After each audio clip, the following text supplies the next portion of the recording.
انجیر اور زیتون کے کیا فضائل ہیں میڈیکل سائنس نے ثابت کیا ہے، اور حکیم جو ہیں، ماہر حکیم ہیں، طبیب ہیں، وہ بھی بتاتے ہیں کہ یہ دو ایسی چیزیں ہیں جو انتہائی طاقتور ہیں، لیکن ان میں کمال یہ ہے کہ یہ آپ کے جسم میں چربی نہیں پیدا کرتی اگر اعتدال سے ان کا استعمال کیا جائے۔ ہم دیکھتے ہیں کہ جب بھی کوئی چیز بہت زیادہ انرجی دیتی ہے ہمیں، تو ساتھ ساتھ ایک اس کے ساتھ مصیبت یہ ہوتی ہے کہ وہ موٹاپا بھی لاتی ہے، وہ چربی بھی بڑھاتی ہے، وزن بھی بڑھاتی ہے۔ لیکن انجیر بہت طاقتور چیز ہے، نہ صرف یہ کہ آپ کے جسم میں چربی بڑھاتی نہیں ہے بلکہ چربی کو ختم کرتی ہے، کولیسٹرول لیول آپ کا گراتی ہے۔ یہ زیتون میں بھی ایسا ہی ہے کہ زیتون آپ کی صحت کے لیے انتہائی مفید اور بہت طاقتور ہے، اور کولیسٹرول لیول آپ کا کم کرتا ہے، لیکن یہ ضروری ہے کہ اعتدال سے ہو۔ اگر آپ بہت زیادہ کھانا شروع کر دیں گے تو پھر زیتون بھی چربی پیدا کرتا ہے، ظاہر ہے اعتدال تو ہر چیز میں ضروری ہے۔ اور کچھ چیزیں ایسی ہیں انجیر اور زیتون میں جو میڈیکل سائنس کہتی ہے کہ انجیر پیٹ کے کیڑوں کو ختم کرتی ہے، انجیر قبض کو ختم کرتی ہے، قبض کا سب سے بہترین علاج ہی انجیر ہے۔ لوگ اس طرف توجہ نہیں دیتے، دوائیں کھاتے ہیں، ایلوپیتھک دوائیں کھاتے ہیں، اس کے سائیڈ ایفیکٹ بہت سارے ہوتے ہیں۔ تو اگر ہم اپنی خوراک میں روزانہ کچھ نہ کچھ انجیر کا استعمال رکھیں تو بہت ساری بیماریوں سے انشاءاللہ ہماری حفاظت ہو جائے گی۔ انجیر میں خاص بات یہ بھی ہے کہ یہ خون پیدا کرتی ہے، سالے خون جسم میں بناتی ہے، لیکن انجیر کے استعمال کا طریقہ یہ ہے کہ اس کو بہت زیادہ چبا کے کھانا چاہیے اچھی طرح۔ زیتون میں بھی اللہ نے بہت کچھ رکھا ہے، قرآن مجید میں اللہ تعالیٰ نے زیتون کی الگ سے بھی فضیلت بیان کی ہے۔ فرمایا کہ اللہ نے اپنے نور کی مثال دی ہے قرآن میں، اللہ نور السماوات والارض مثل نورہ کمشکات فیہا مصباح المصباح فی زجاجہ الزجاجۃ کأنہا کوکب دری یوقد من شجرۃ مبارکۃ زیتونۃ لا شرقیۃ ولا غربیہ۔ اللہ نے فرمایا کہ میری مثال اس نور کی ہے، یعنی ہدایت کی ہے، کہ جیسے کسی اندھیرے میں کوئی چراغ رکھا ہو۔ اب اس چراغ میں اللہ نے مثال کس دی ہے، یعنی زیتون کی دی ہے، کہ وہ چراغ جس کو زیتون کے تیل سے جلایا جا رہا ہو، یعنی ایسے تیل سے جو مبارک درخت سے نکالا گیا ہو۔ تو اللہ نے وہاں بھی قرآن مجید میں سورہ نور میں بھی زیتون کے درخت کو اللہ نے مبارک درخت کہا ہے۔ ایک اور مقام پہ قرآن مجید نے زیتون کی تعریف کی ہے، فرمایا کہ وَشَجَرَةً تَخْرُجُ مِن طُورِ سَيْنَاءَ تَنبُتُ بِالدُّهْنِ وَالصِّبْغِ لِلْآكِلِينَ۔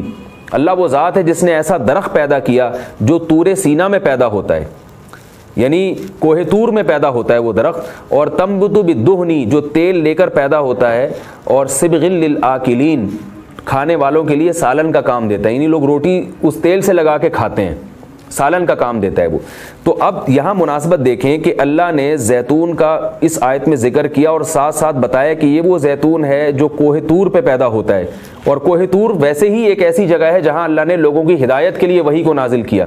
تو پتہ یہ چلا کہ زیتون میں جہاں جسمانی فوائد ہیں وہاں کچھ روحانی فوائد بھی ہیں، کیونکہ اللہ نے اس کو مقدس جگہ پہ پیدا کیا ہے، اور وہاں کا تذکرہ اللہ نے کوہ طور کا تذکرہ اس کے ساتھ ساتھ کیا ہے۔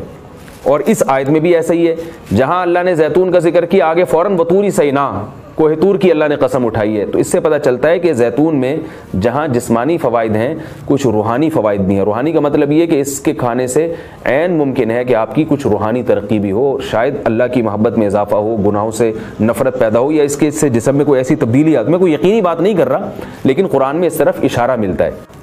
اس سے ہمیں کیا پتہ چلتا ہے کہ یہ جو ہم مختلف قسم کے کوکنگ آئل استعمال کر رہے ہیں، ان سے آہستہ آہستہ اپنی جان چھڑانی چاہیے اور نیچرل چیزوں پہ آنا چاہیے۔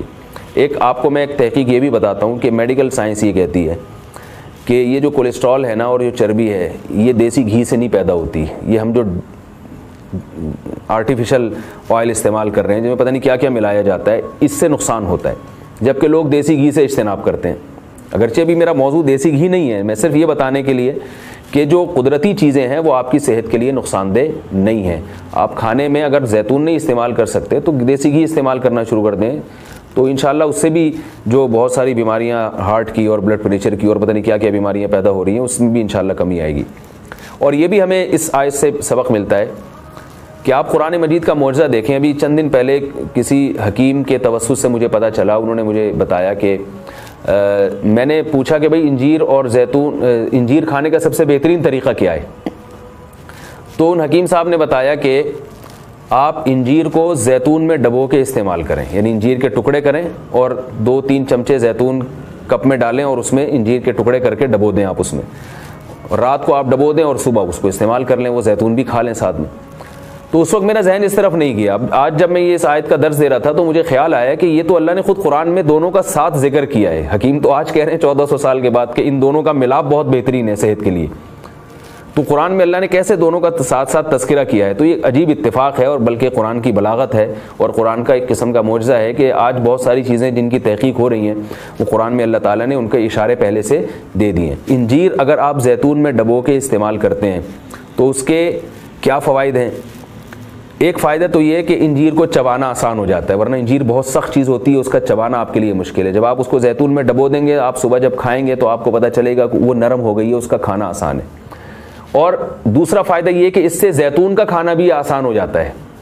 آپ اگر زیتون ویسے ہی چمچہ بھر کے پئیں گے تو جو لوگ زیتون کے عادی نہیں ہیں ان کے لیے مشکل ہے اس طرح سے پینا، وہ ٹیسٹ گین ہوتے ہوتے کافی ٹائم لگتا ہے. جب آپ انجیر کو زیتون میں ڈبو دیں گے تو کیا ہوگا کہ وہ کافی حد تک تیل جو ہے وہ انجیر اس کا جذب کر لے گا.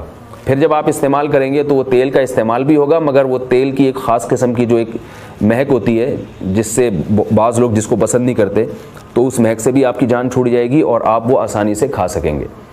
دوسرا فائدہ اس کا یہ ہوتا ہے کہ یہ جو کمبینیشن ہے انجیر اور زیتون کا، کچھ فائدے انجیر میں ہیں جو زیتون میں نہیں، کچھ فائدے زیتون میں ہیں جو انجیر میں نہیں. تو یہ کمبینیشن ایسا ہوتا ہے کہ آپ کو ایک صحت کے لیے ایک بہترین ٹونک مل جاتا ہے، کولیسٹرول لیول آپ کا کم ہو جاتا ہے، قبض آپ کا ختم ہو جاتا ہے. یعنی اطباء یہ کہتے ہیں کہ یہ دو آتشہ بن جاتا ہے.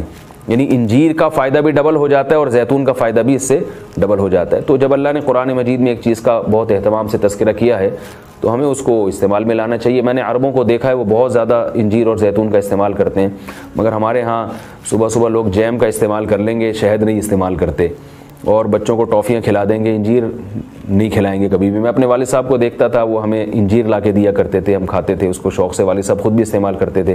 تو والدین کو چاہیے کہ بچوں کو ان چیزوں پہ ڈالیں. میٹھا کھانے کا بچوں کو شوق ہوتا ہے تو آپ ٹافی یا چاکلیٹ کے بجائے آپ ان کو انجیر کھلا دیں، آپ ان کو کوئی ایسے پھل فروٹ کھلا دیں، شہد کھلا دیں.